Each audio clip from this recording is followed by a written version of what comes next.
বাংলাদেশে এই প্রথম প্রায় বলতে পারেন যে বইগুলো অনলাইন করা হয়েছে। আপনি বই অনলাইন থেকে ডাউনলোড করতে পারবেন। এখন কিন্তু নতুন বছরে সবাইকে বই দিতে পারে নাই, এটা খুবই গুরুত্বপূর্ণ ভিডিও, সবাইকে শেয়ার করে জানিয়ে দেন যে যারা বই পায় নাই তারা কিন্তু এখান থেকে ডাউনলোড করতে পারবে, কিংবা আপনি মা বাবা হিসেবে আপনি এখান থেকে ডাউনলোড করে আপনার সন্তানকে পড়াইতে পারবেন, ভবিষ্যতে যে কোনো সময় কাজে লাগবে। আপনি কি করবেন, আপনি যে কোনো একটু ব্রাউজারে চলে যাবেন, এনসিটিভি লিখে সার্চ দিবেন, সার্চ দেওয়ার পর প্রথম যে ওয়েবসাইটটা আসবে এখানে ক্লিক করবেন। ক্লিক করার পরে এখানে আপনি নোটিশ বোর্ডটা দেখবেন 2025 শিক্ষাবর্ষের সকল পাঠ্যপুস্তকের তালিকা, এটা কিন্তু সরকারি ওয়েবসাইট ভাই। এখানে ক্লিক করবেন, এই সব এখানে বিস্তারিত ক্লিক করবেন, নোটিশ বোর্ডের বিস্তারিত ক্লিক করার পরে আপনি কোন স্তরে পড়েন, মাধ্যমিক উচ্চ মাধ্যমিক আপনার সন্তান কোন স্তরে পড়ে এটা সিলেক্ট করে দিবেন। আমি ধরে নিলাম যে মাধ্যমিক স্তরে পড়ে।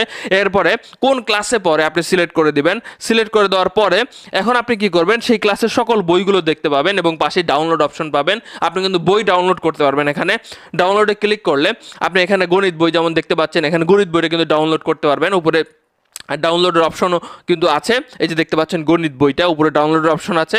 এই ডাউনলোডের অপশন দিয়ে ডাউনলোড যদি আপনার না হয় তাহলে আপনি কি করবেন, এটা ডেস্কটপ মুড করে নিয়ে আপনি এখানে প্রিন্ট অপশন কাজে লাগাবেন। এই ব্রাউজারের প্রিন্ট অপশন কাজে লাগায় আপনি কিন্তু এটা ডাউনলোড করে রেখে দিতে পারেন। বর্তমানে কিন্তু বই সবাইকে দেয় নাই, যে কোনো সময় কিন্তু কাজে লাগবে এবং সবার কাছে শেয়ার করলে সবাই জানতে পারবে বিষয়টা। ভালো থাকবেন।